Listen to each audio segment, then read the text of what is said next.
নমস্কাৰ সকলোকে।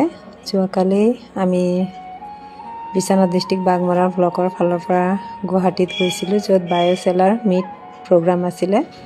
তাতে আমি LG গ্ৰুপৰ পৰা যিখিনি জৈৱিকভাৱে খেতি কৰা সামগ্ৰী কিছুমান প্ৰডাক্ট লৈ গৈছিলোঁ, য'ত আমাৰ BC ছাৰ আৰু ডিষ্ট্ৰিক্টৰ বাইদেউ আৰু লগতে বিভিন্ন জেগাৰ পৰা অহা ছাৰ বাইদেউসকলেও আছিলে।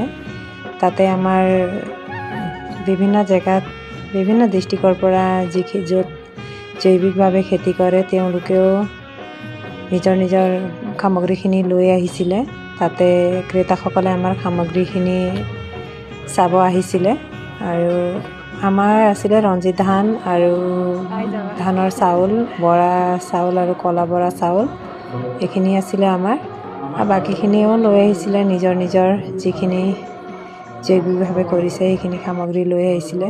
তাতে আমি নিজৰ নিজৰ প্ৰদৰ্শন কৰিলোঁ, নিজৰ অনা সামগ্ৰীখিনি। খুবেই ভাল লাগিল।